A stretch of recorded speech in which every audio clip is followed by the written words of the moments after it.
in 1811 and kept a diary from 1837 until 1892. Mary was single, and that's a picture of the diary. And if you look at them, you'll see they're different sizes. And they were originally, when she wrote them, they were loose leaf paper that was sort of threaded together. And the woman who first transcribed the diaries enfolded them in this kind of paper cover. So they didn't look like that when she did it. Mary was single at 26 when she began to keep her diary, not married until 1850 when she married Frederick Brackett. The night home was located on Bell Hill Road, and there's a picture of it. Hankins live there right now. And there's another slide I think giving the backside. There you go. And it was Mary's home for most of her life, except when she married Frederick, and in 1865 moved into his house for a period of time. With that bit of background, let's talk about the diary. Diary keeping is a very personal thing. Fortunately for us, diaries have been kept for hundreds of years and offer us a peek into the everyday history of common people, as well as the history of famous people. People's reasoning for keeping a diary varied with the individual. And there's a page from one of the diaries, and you can see how people transcribe this. I don't understand, but you can see how close together it is, and how there is no punctuation. There's no telling what she was really trying to say. And I want to mention at this point that my part of the presentation is to look at the person behind the diary. And then Jean Hankins is going to go through where the diary moved from Otisfield to out of state, to back in state, back to Portland, finally entering up in the Historical Society in Portland. So diaries are very personal. And for some, it is a matter of documenting day-to-day material. For others, it's keeping track of historical events.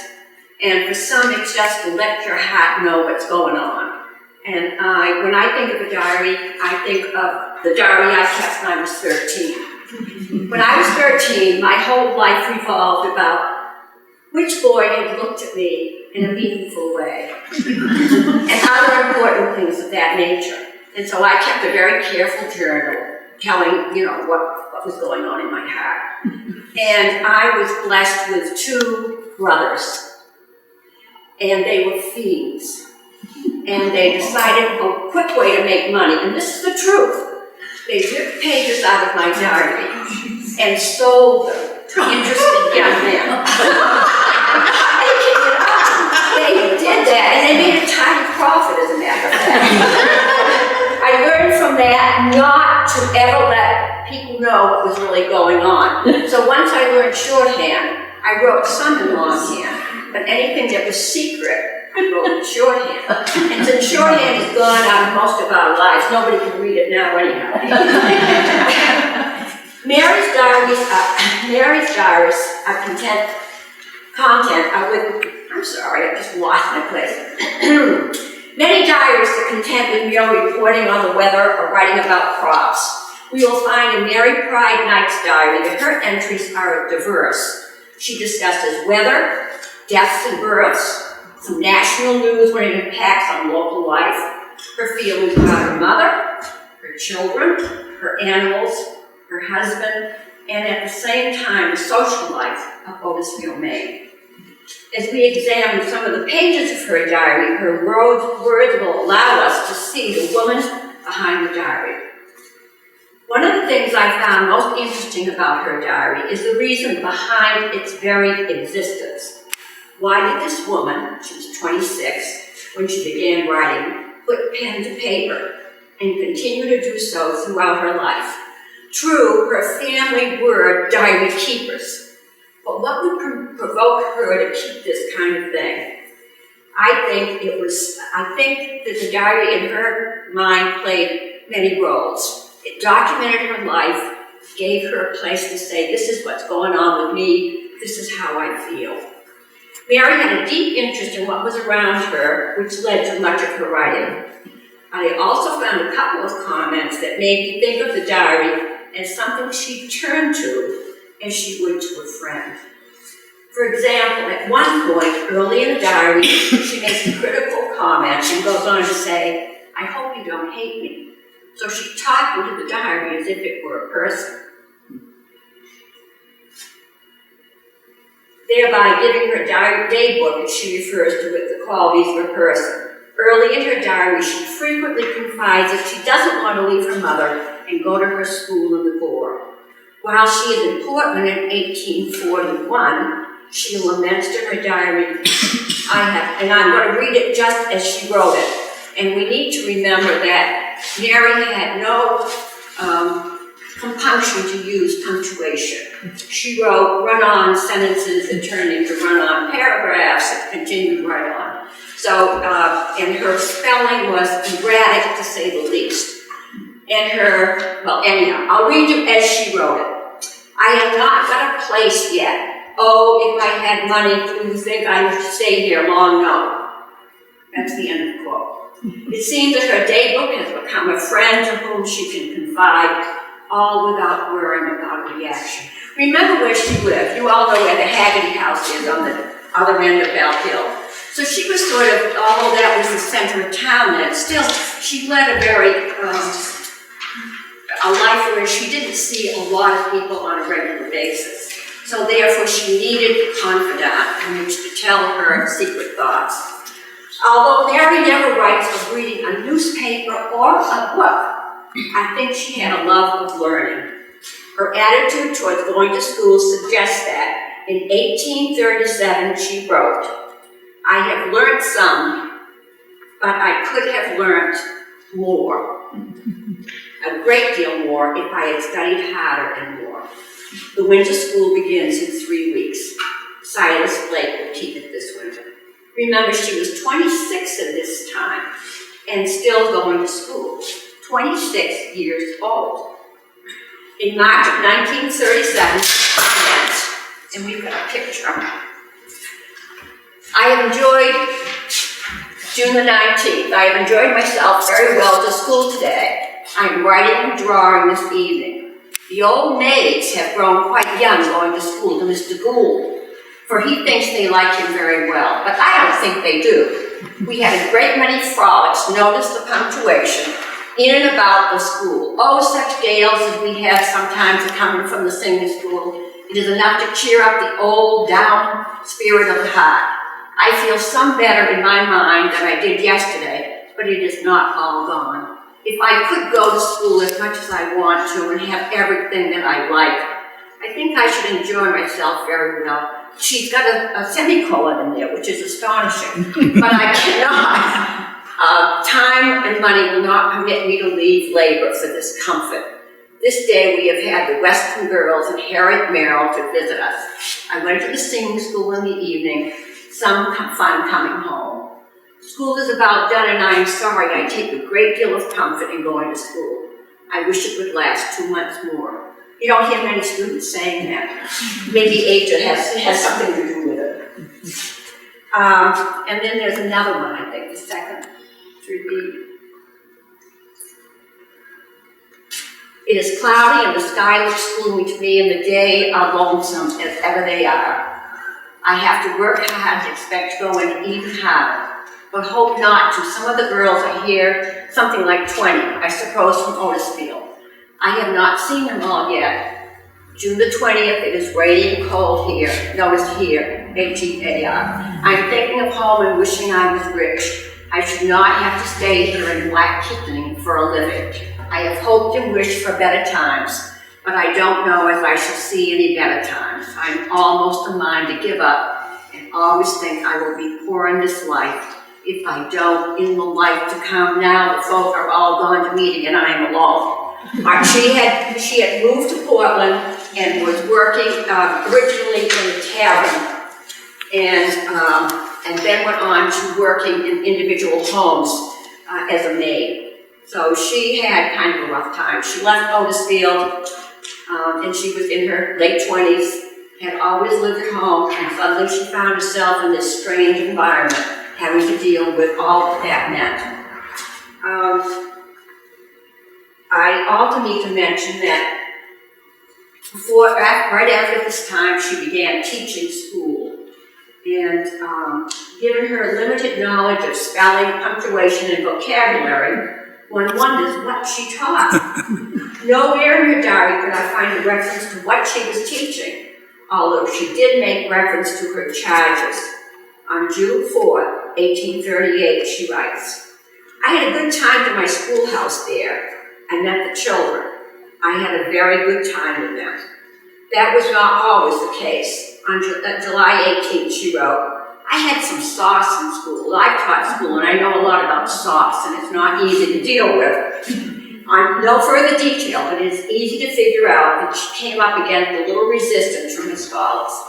On August 3rd of that same year, things got a little worse. She wrote, now I go to high string. Sometimes we ran across words in these diaries, high string. I'm not sure what that means. Stress? Who knows? For my boys talk saucy to me. How I do put the stick on them. Back in the day, you could take a stick and apply it to whatever part of the portion of the anatomy you thought might be most effective, and she did. For the next few months, she continues teaching, attending meetings, balls, and other town events. It is in 1837 that a new interest enters her life in her diary and her diary. Her first mention of her husband-to-be, Frederick Brackett, is made in June, excuse me, and a second reference is made a day or two later when she writes, Frederick and William Brackett are here half the time, but I don't like them pretty well. The attitude changes through the next 2 years with comments on sleigh rides, singing school, and visits with Frederick and his family. And I'm going to go back a little bit because we got somehow the slides got in the wrong order, so I'm just going to go back to where I should have been. A big change comes to Mary's life in 1841 when this small town girl moves to Portland to work. She begins work, and that's what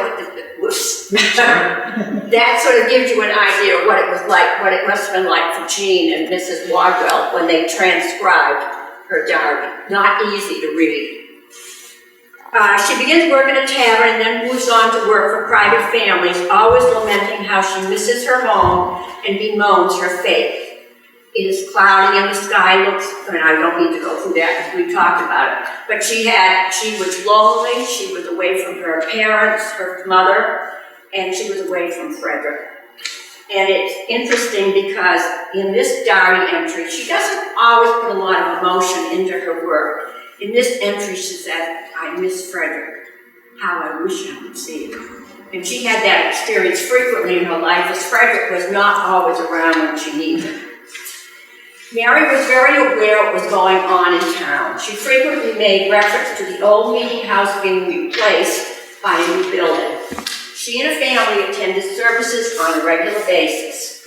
Later on, she stops going to service for a while, but does not mention why. Suddenly, she's not at the meeting house anymore. Mary's diaries of the 1840s tracks the marriages, births, and deaths in Otisfield. It is also in this period that she has concerns about her mother's health. She was devoted to her mother and continued to mention her in her diaries until the end of her diary in 1892. In 1850, Mary and Frederick were finally married at the years of courting. And there should be, no, that's at the very end of it. Somehow we've gotten this mixed up. Mary's wedding. It should be the fifth one. I'm sorry? It should be the fifth one in, and it should be about their getting married. No, we've gone way back. Well, I'll just read it. You'll just have to be patient. All right. So we'll get to the wedding, because this is the most exciting part. And you know how we all think about weddings. We think of veils and music and church and all that good stuff. This is Mary and Frederick's wedding. On June 3rd, 1850, she writes, at 9, Mr. Lull made us a very good call. came in from his planting, and I from the wash tub. Stood right up, and Mr. Lowe married us right off, just as we were. Nobody there but Mother. After it was over, you'd think tea and refreshments, right? After it was over, we went to work as tight as ever. The old man went home rejoicing. The last one of the family is married now and all living except Father. He has been gone for 15 years, and we have courted for 12 years.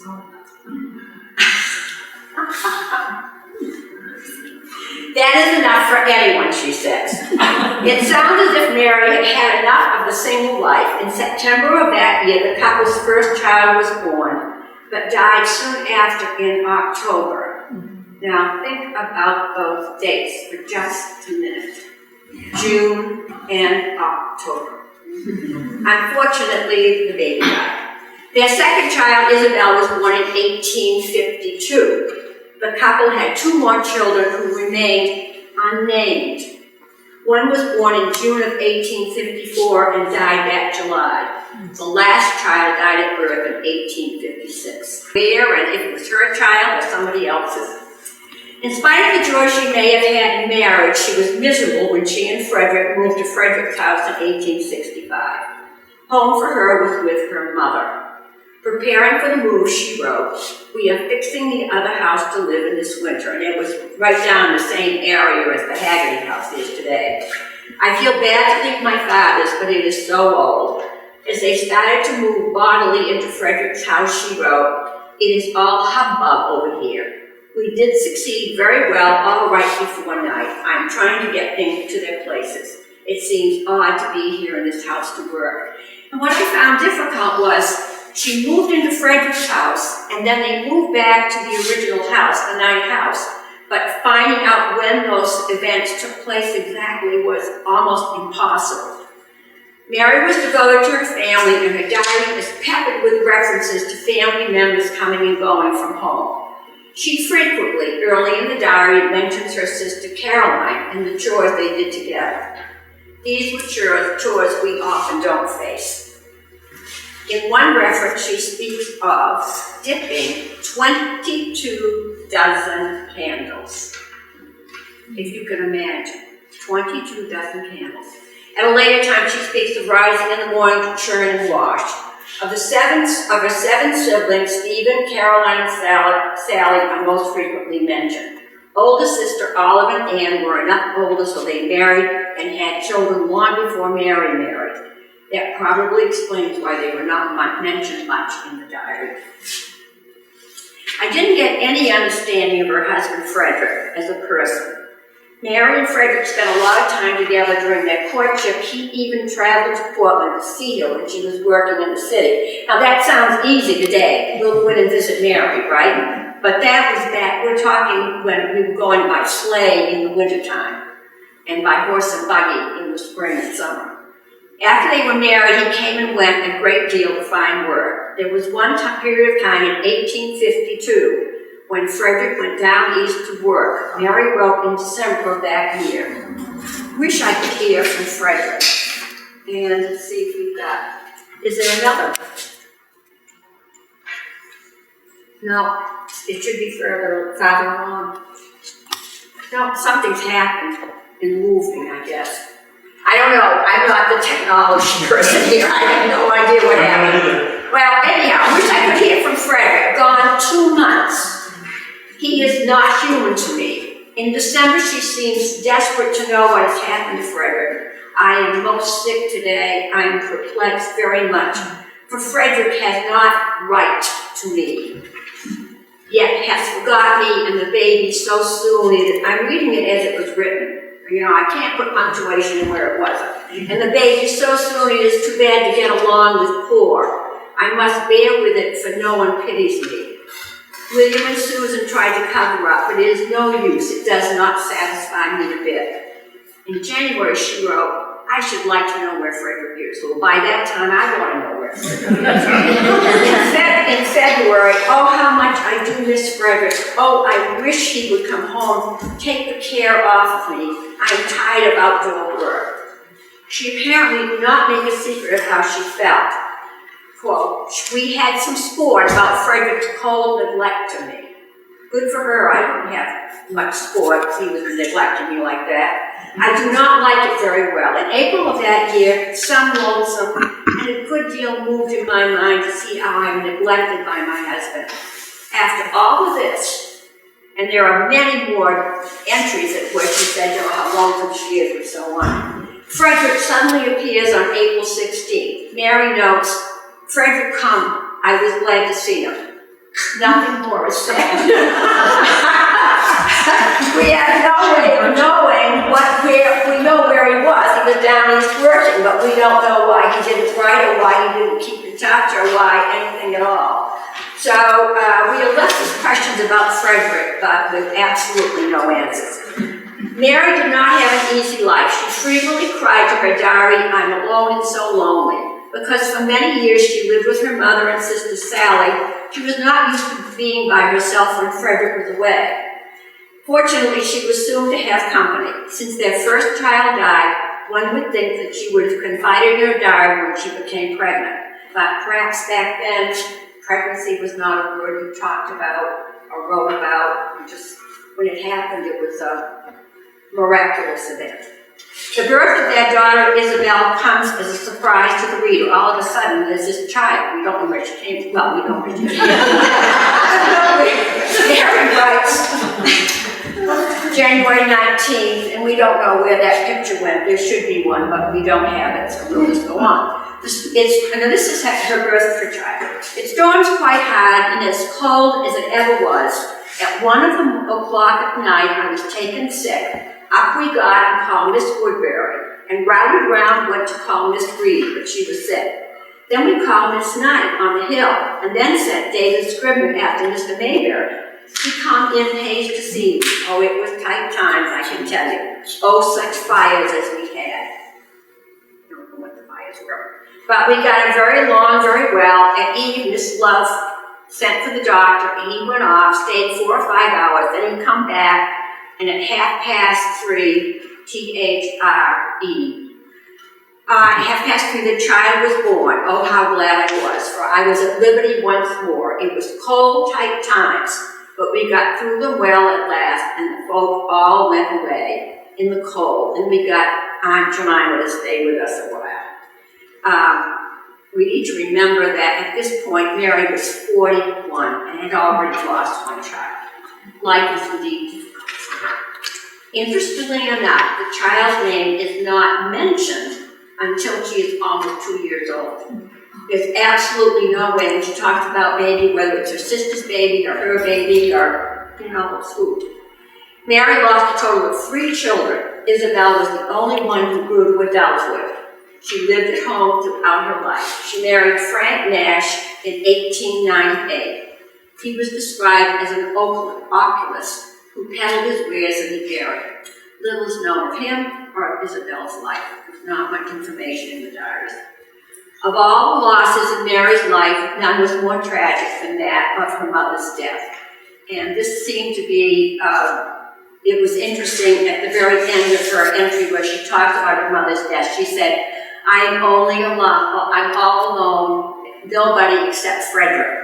And sometimes I wonder if maybe that was such a bad thing. What else does the diary tell us about Mary Pride Night? Practically every page of the diary shows her deep love of nature. She writes of the beauty of spring in Otisfield and delights in her little dog, Watch. Don't you love that name for a dog? Watch. She has a great interest in marriage, birth, death, and the coming and going of neighbors and friends. Although the diary is not illustrated, we do have an indication, and then I think there it is. An indication that she had a little interest in art. So that's one illustration, and I think there's a second one if we get lucky, and there it is. So she did have an interest beyond just writing. She enjoyed doing this kind of thing too. Mary kept her diary until she was 81. The last year of her diary deals mainly with births and deaths. Up until that time, she included a lot of just general information. She died in 1897 at 87, and Frederick died a year before. And we should have, hopefully, an illustration. And their stones are in the little Bell Hill Cemetery, right in that area. And they're the second group of stones back. And it reads, Aunt Mary's reads, Sleep, Mother dear, October 15th, 1811, December 17th, 1897, wife of Frederick. And Frederick's stone reads, Frederick P. Brackett, March 4th, 1806, September 20th, 1896, gone but not forgotten. And certainly Mary Pride Night will not be forgotten. Thank you.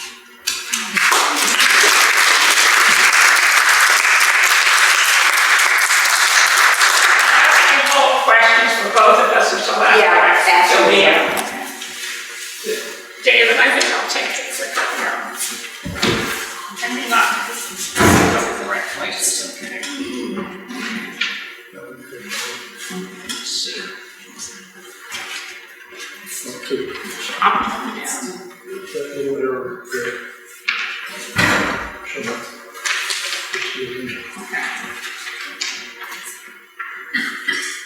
Good. Now we're starting off with a $50 word, provenance, which means, I think, whereabouts, basically. My Mary Pride Night diaries are the most important thing we don't have in the Historical Society archive. If you notice from the slides, notice from the exhibits, the diaries are not here. We don't have them. The main Historical Society has them. And I spent a good deal of many years trying to get them back. And this is what we've succeeded in getting back.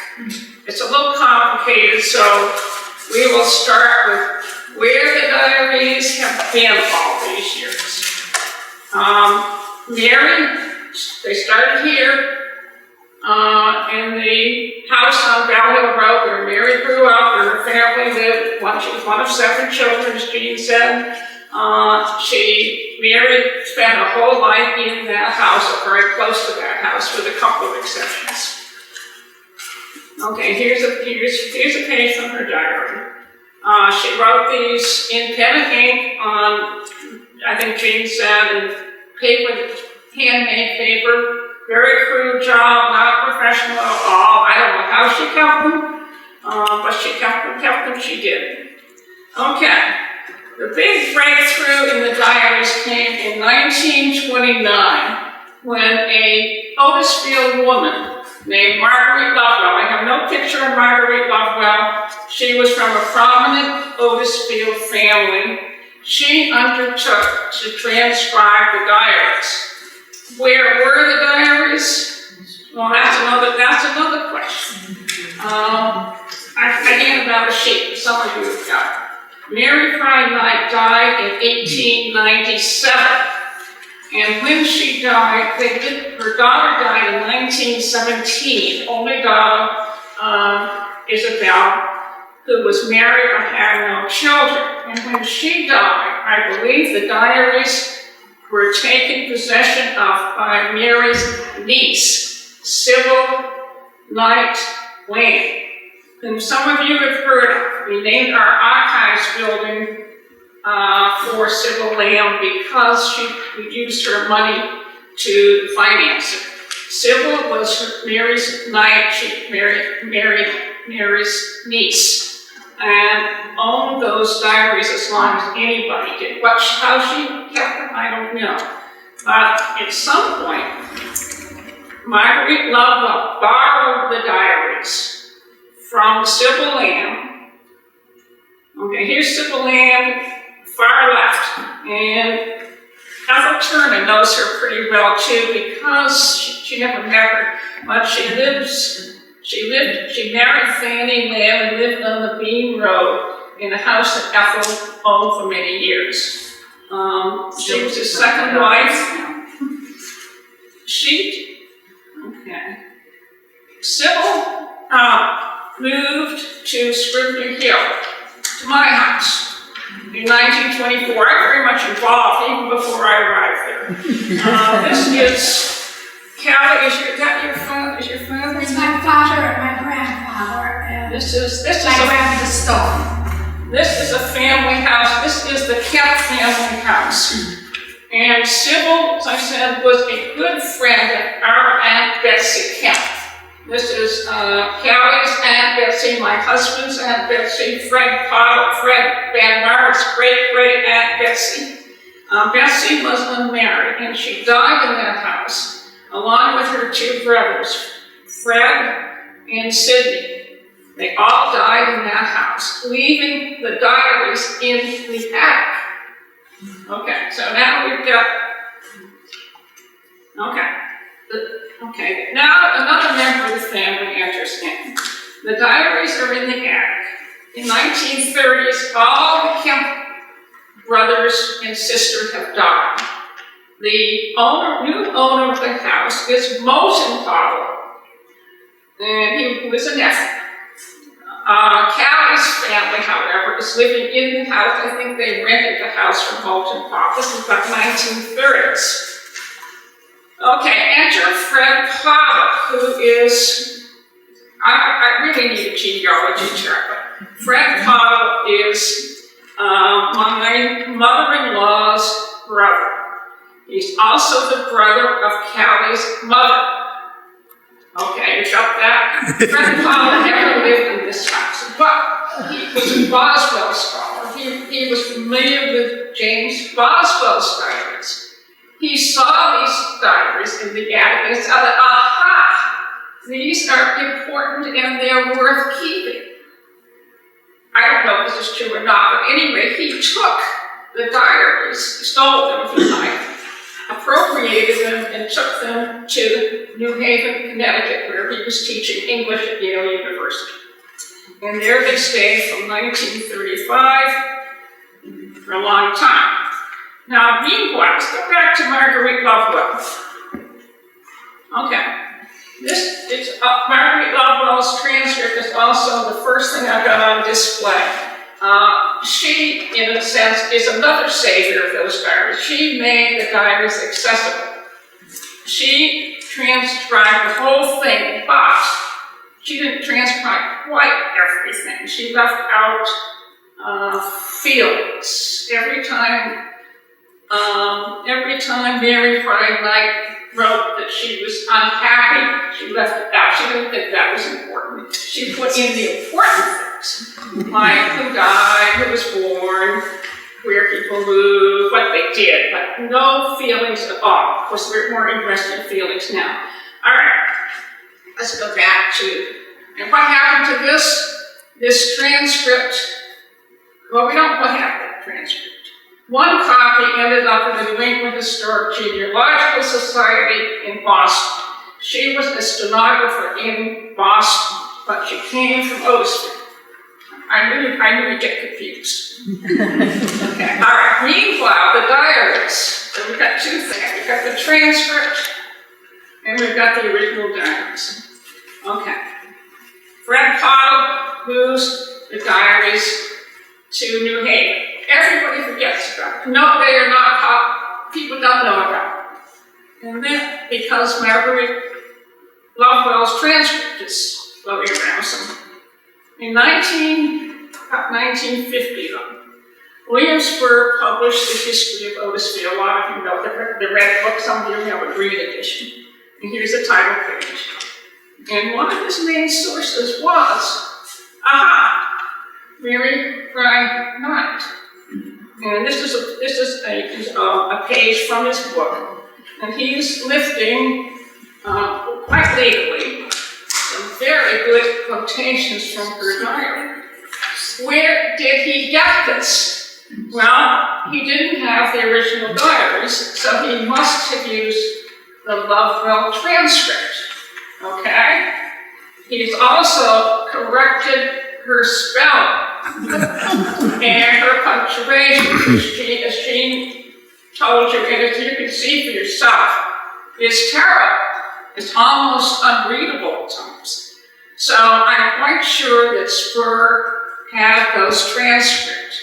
He was a cousin of Marguerite Lovell. Everyone at Otisfield was a cousin of everybody else. Okay, so those are a few of his exploits. Okay, next thing that happened is back to Fred Pottle. His conscience is bothering him. He has for 30 years, he has had these original diaries, which he has read and enjoyed, and his wife with him sitting in his bookcase in his living room in New Haven, Connecticut. Nobody else has seen them. No one in Otisfield has seen them. No one in Maine has seen them since 1929 when Marguerite Lovell finished them. She's dead by now, too. So what does he do? His conscience got the better of him, and he gave them to the Maine Historical Society in Portland, which was the smart thing to do. I checked with them and I asked, did he say how long he'd had them? Did he say anything about them? No. Okay, so here they are, all nine are going to the Maine Historical Society. Incidentally, you'll notice that each one of those has a typed cover on them. The cover was typed by, guess who? Marguerite Lovell. I think she also was the one that put them in the 9 little volumes. And sometimes the pages fell out, and sometimes they got mixed up, but at least they were all more or less organized in volumes. They're very small. Gene, you've seen them. They're all different sizes and shapes, but very small and hand-sewn. Okay, and then in about 1990, my mother-in-law, Nellie Hankins, who is sister of Fred Pottle, and also sister of Moulton Pottle, you can see the real connection, the Pottle connection.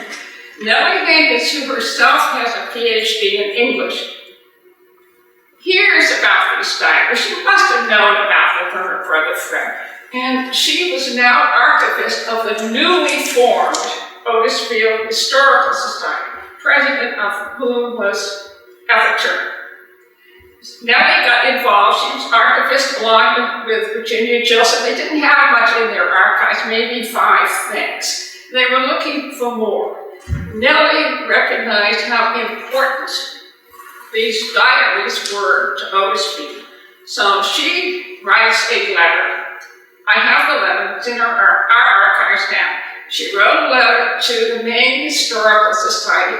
Couldn't we photocopy those diaries and get them back to Otisfield that way? No. They are too delicate, they can't be photocopied. And so that was the end of that. This is another picture of her, a later picture, which I'm putting in there because I like it. A lot of you will recognize her better from that. She's cooking parsnips. And she lived in her retirement in the same house that I did.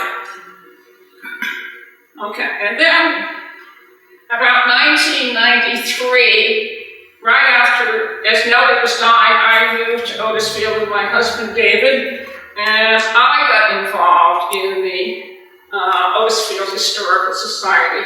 And I had a brand new history PhD, and I had lots of time on my hands. Nothing to do. So I heard about it. I saw that letter. I heard about it. And I was working with a group. Ethel was in it.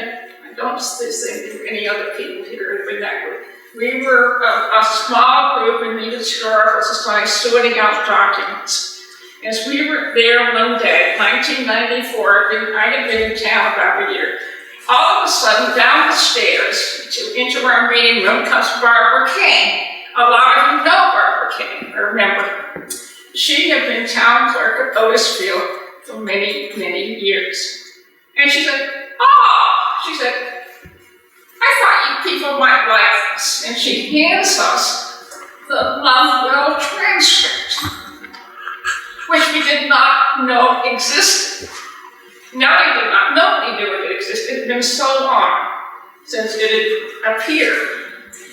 And she said, well, I took it home to read to my mother. Of course, her mother had been dead for 20 or 30 years, but never mind. And we We were just absolutely stunned and overjoyed. The transcript is sitting over on the table. As you can see, it is typed on onion-stamped paper. There were at least 2 copies made, maybe more if there were other copies. That's the original, one of the original. The other copy is the New England Historical Society in Boston. I've seen it there. Maine Historical does not have it. They've got a copy, they have a copy of my copy. Anyway, we were overjoyed and we started to get reacquainted with Mary Frey, which none of us had. We all took this home ourselves, our copies, and started reading it. And then Nancy Coleman, a Norway teacher who was here, put up your hand, Nancy, there you are. She heard about the diaries, about the transcript, and she said, well, could I have a copy? And I said, sure. So I made her a photo. We had lots of photocopies floating around. And she made copies for her gifted and talented students, 6th graders, 5th graders. They were in 5th grade in the beginning. And they all read it. And I went and met with them and had lots of questions. The kids were really, just really into it. I don't know what the good explain expression was. And they, with Mary's help, with Nancy's help, wrote a play based on Mary Pride Knight's life. Some of you may have come. The play was December 16th, 1999. There's a notebook back on that table, that red notebook many of you looked at. And so there they are. They're at the Bell Hill Cemetery, and those are the Stephen and Mary's, Frederick and Mary's graves. And there they are in the Bell Hill Meeting House. And we had a pretty good crowd. We must have had 60 people there for the play. They did a very good job. I think it was the world premiere of your play. And you won a prize. We did, and we presented it in Brunswick. Right. Good.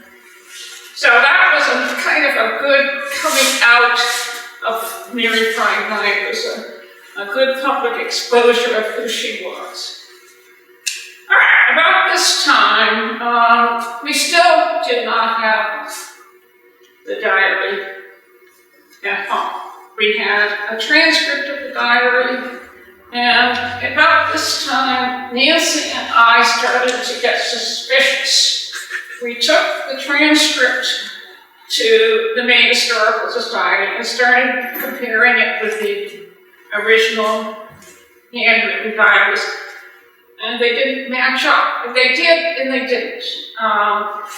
Lovewell did a very accurate job of copying it off. She changed the punctuation. She cleaned up the spelling.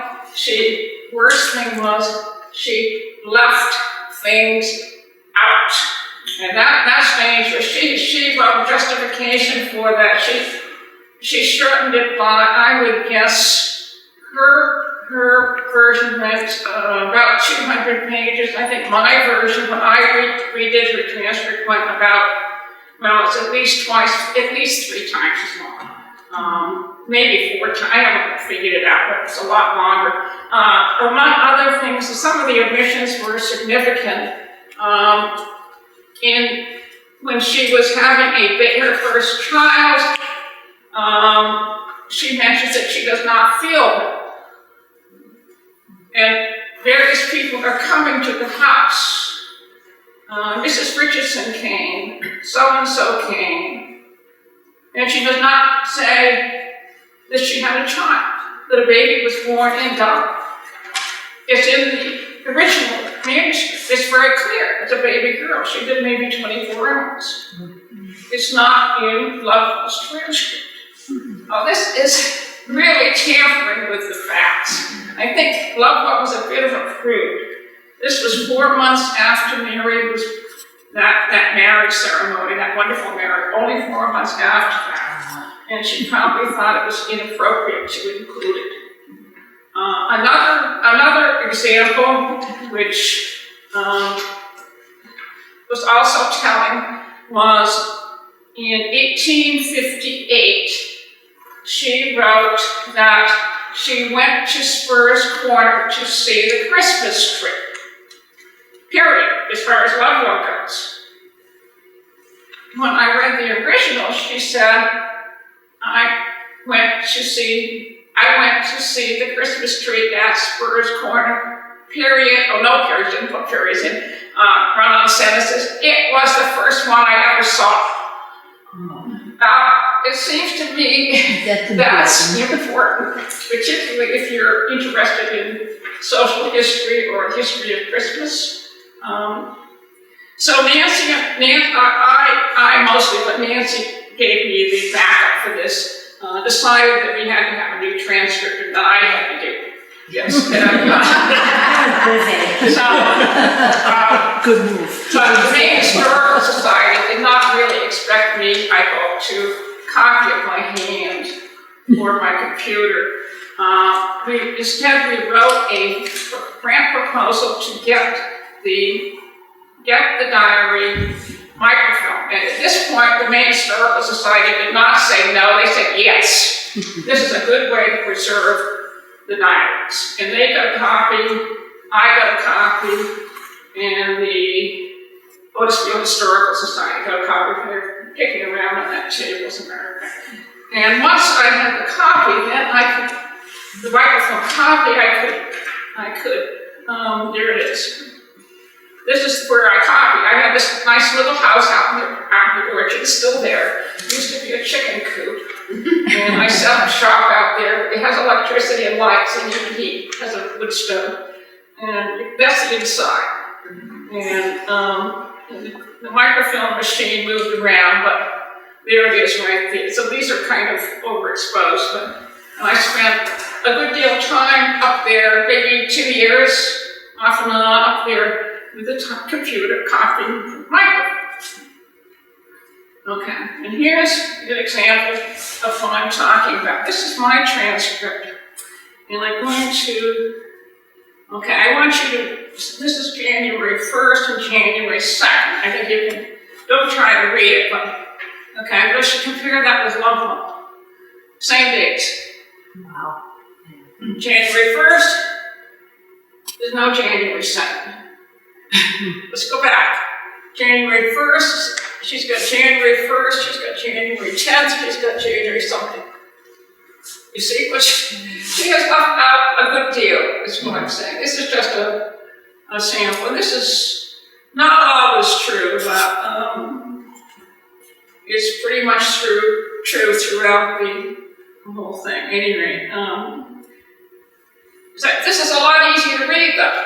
An awful lot easier to read. I don't think, Nancy, that your students could have had the patience to read my 2,000, I think I have 2,000 pages.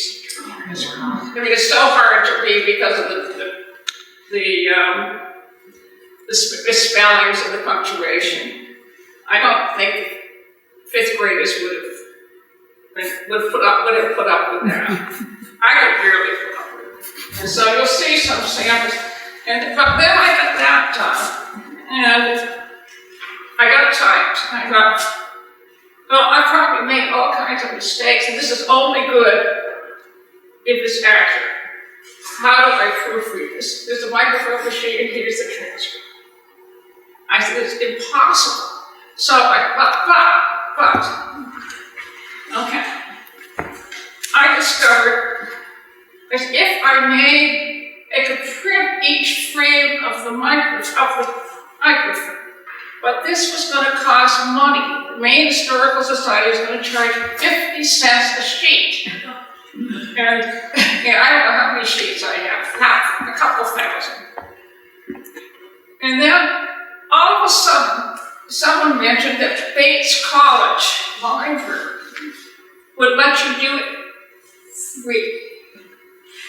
So every Sunday afternoon for 6 months, 6 months, I made a trip to Lewiston and took my microfilm with me and went down to the basement of the Bates Library, threaded the microfilm, and pushed a button that said print. Crank the wheel, one turn, print. Another turn, print. And when I ran out of toner, Bates College gave me more toner. I don't know how much toner. They would have given me paper. I said, no, that's too much. I supply my own paper. Anyway, I ended up with about 2,000 sheets. Then I could proofread. You can see the facsimile edition over there of the diary. I could put that on the table and compare that with my transcript. And it was easy. I put one hand there, and it was easy to proofread. Okay, so I think the 4 boxes, my transcript, 4 boxes, I think, I'm not sure of those gray boxes. Okay, and so this is where we are now. We still don't have the diaries. We will never have the diaries. They're very safe at the Maine Historical Society. It's a great place for them. But we've got everything else. We've got a complete photocopy of the microfilm, which is sitting on that table over there. We've got the original Lovewell transcript. We also have a photocopy of the Lovewell transcript, which is what Jane used to read. I've got the original Hankins transcript, and I made an index to the diary, because that is 80 pages long. That's the last thing over there. And that was fun to do. So if we've got good access to the content of the diaries, and they are rich diaries, as Gina said. They are rich, as you can see from Bill's books. There's a huge amount of history in those diaries, mainly because she doesn't talk about just about herself, she talks about everything. She talks about nature, she talks about her neighbors, she gives opinions on things. Not very much on politics, doesn't talk about cooking, doesn't talk about food, doesn't talk about her husband, but she talks about everything else. How can you talk about him? He was away. Okay, and I'm done with that, and I think we have come as close as we can to getting the Mary Pine Night diaries on the Otisfield. Thank you.